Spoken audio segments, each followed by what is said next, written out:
A trove of government invoices was the opposition's ammunition on Friday as PUP leader John Briceño targeted Minister Anthony Boots Martinez and his family. Yesterday, I got a bunch of payments that have been issued by the Ministry of Human Development to payments made to the minister and to members of his family, totaling $1.5 million.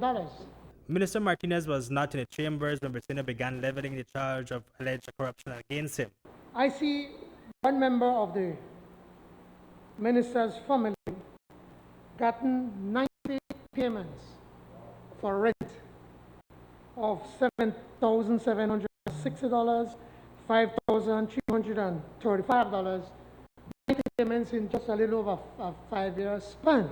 And as Briceño continued the onslaught, Martinez stormed inside the chambers and took his assigned seat, ready to snap back at Briceño.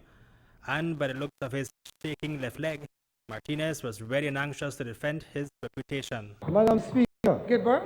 I am a member of this house, you know, and then they manage to distort. They don't have no information about me collecting $4,000 for my family. Whoa. I have to tell you about the power that God has given. Honorable Member. The first set of invoices names Anthony John Martinez as the vendor.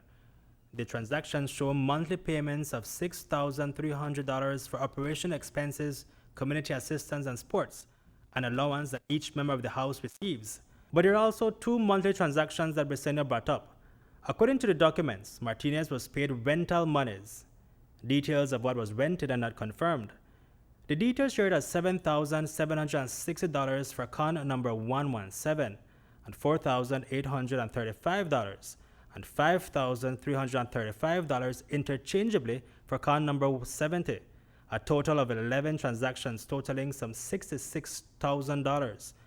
The first transaction is dated June 21, 2016, and the last rent payments were in November 19, 2016.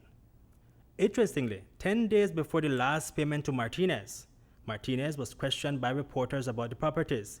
He said back then that it was for his daughter, asserting that there was no conflict of interest, as he did once more on Friday.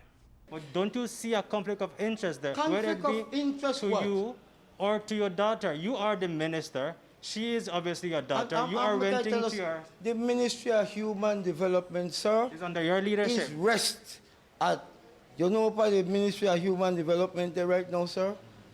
The Albert Street. I don't know where you read pan because they know the facts. That's why I said to him in the house, he's an outright liar. And he controls the Shell gas station, the Cemetery Road, and he controls the Shell gas station, the Orange Rock. Millions of dollars you talk about him. Yeah, but that's different, sir. What is different? I said different. No, sir. Because that is you not are so. In government, it is your ministry. But he's a member of parliament, and that have been operating even when he was in government too, sir. Even not under your prime minister's government. Yes, that is what I'm saying. But so clearly the prime minister doesn't see anything wrong with it. But I'm saying that the documents that he has there, he is reading the transactions. They show that your family has received thousands of dollars. That is not so. But the invoices tell a different story.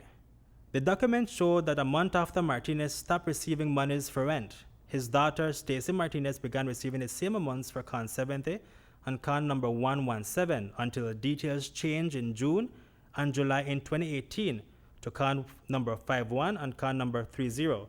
The amounts remained the same from 2017 to 2020. Con number 30 changes to con number 35, with the last payment being on September 11, 2020 for $3,864 and a pending payment for $4,854. 89 transactions totaling more than $500,000. And while the Prime Minister halted Briceño from sharing more details, he too wants to know more about the transactions. You talk about conflict of interest on the part of the member. You raise the question of his conduct. You're imputing improper motives, but generally you're raising the question of his conduct, and to do that you can, but you should have brought a substantive motion. That's all I'm saying. So, same. You said so. I want to know too, you know. Reporting for News 5, Hipolito Novelo.